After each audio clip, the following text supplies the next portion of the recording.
नमस्कार, माझे नाव समीक्षा गजानन राठोड. माझे नाव श्रावणी शंकर पाचुपते. माझे नाव मेघना मिलिंद भंगाळे. आम्ही इयत्ता 7वीच्या विद्यार्थिनी नूतन ज्ञान मंदिर शाळेतून आलो आहोत. आमच्या विषय प्रकल्पाचे नाव आहे फळांच्या साली व फुलांचा सर्जनशील व पर्यावरणपूरक पुनर्वापर. तर आपण देवांना फुले वाहतो आणि नंतर ती फेकून देतो. ती फेकून न देता आपण त्यापासून अगरबत्ती किंवा धूप बनवू शकतो. त्यासाठी आम्ही सर्वप्रथम फुले, हळद, बेसन, चंदन पावडर, कापूर, लवंग, नारळाच्या शेंड्या इत्यादी गोष्टींची मिक्सरच्या सहाय्याने पावडर बनवून घेतली आहे. त्यात तूप टाकून ते पिठाप्रमाणे मळून घ्यायचे व त्याला धुपाचा व अगरबत्तीचा आकार देऊन ते 2 ते 3 दिवस सुकायला ठेवायचे.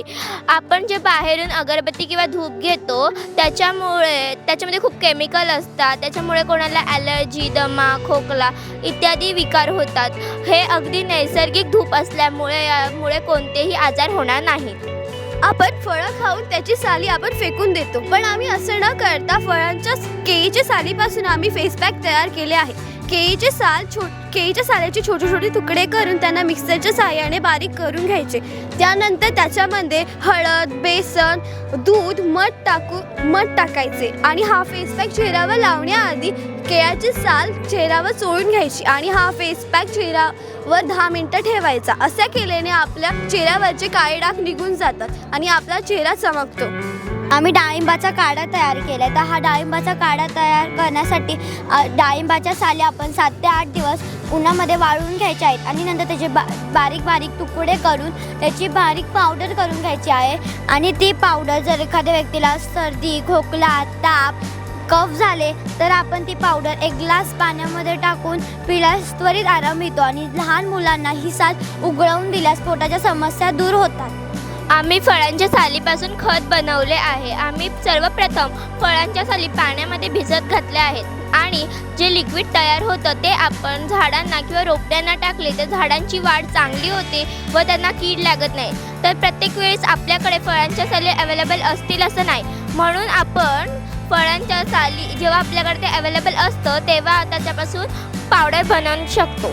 मी गावठी गुलाबपासून गुलकंद तयार केला आहे. त्याच्यासाठी आम्ही वेलची पावडर, साखर आणि गावठी गुलाब घेतले आहेत. हा गुलकंद खाल्ल्याने आपली पचनक्रिया सुधारते आणि उन्हाळ्यात हा गुलकंद खाल्ल्याने आपल्या शरीरात थंडावा राहतो. हा मी झेंडूच्या फुलापासून फेस पॅक तयार केला आहे. तर आपण जी देवाला फुलं वाहतो झेंडूची तर ती आपण फेकून देतो, तरी आम्ही ती फेकून न देता झेंडूच्या पाकळ्यांमध्ये पाणी मिक्स करून ते मिक्सरला वाटून घ्यायचे. त्याच्यामध्ये दूध, बेसन, चंदन पावडर, मध मिक्स करून घ्यायचे. आपला फेस पॅक तयार होतो. तर हा फेस पॅक आपण 10 ते 15 मिनटं चेहऱ्यावरती लावल्याने आपल्या चेहऱ्यावरती ग्लो येतो, पण आपल्या चेहऱ्यावरच्या फोड्यासुद्धा जातात आणि आपल्या चेहऱ्यावरचे डार्क सर्कलसुद्धा जातात. तर आपण बाहेरून जे विकत आणतो त्याच्यामध्ये आपण केमिकल असते, तर ह्याच्यामध्ये कोणतेही केमिकल नाही आहे, त्याच्यामुळे आपल्या स्किनला कोणताही त्रास होत नाही.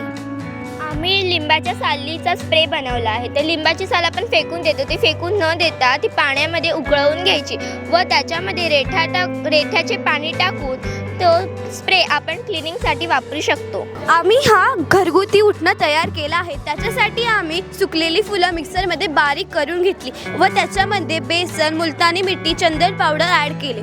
हा उटणं लावल्याने आपल्या स्किनला कोणतेही साईड इफेक्ट्स होणार नाही.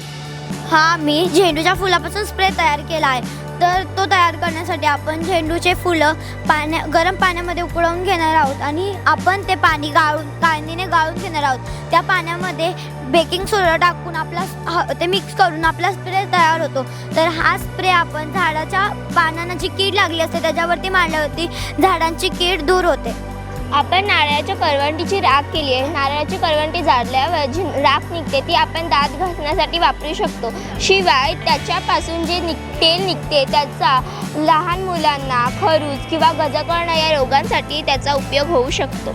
इथे गुलाब पाणी तयार केलं आहे. तर हे तयार करण्यासाठी गुलाबाच्या पाकळ्या आधी आपण धुवून घ्यायच्या आहेत आणि नंतर त्या बाजूला करून एका टोपामध्ये पाणी घेऊन त्याच्यामध्ये त्या पाकळ्या टाकून उकळवून जे रंगीबेरंगी पाणी तयार होते तर ते आपण चेहऱ्यावरती लावल्याने चेहऱ्यावरती ग्लो येतो आणि चेहऱ्यावरती सॉफ्ट पण होतो आणि त्याच्यावरती फोडासुद्धा जातात आणि ह्याच्यामुळे कोणताही साईड इफेक्ट होत नाही आणि हे घरगुती नॅचरल याच्यामध्ये सुद्धा कोणते केमिकल यूज नाही आहे. आणि हा गुलाबापासून लिप बाम तयार केला.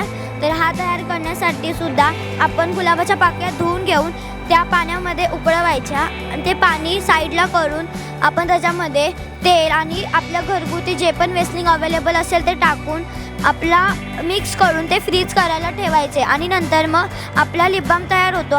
हा लिप बाम लावल्याने आपल्या होटाला कोणताही त्रास होत नाही आणि आपल्या होटाचा काळपटपणा दूर होतो.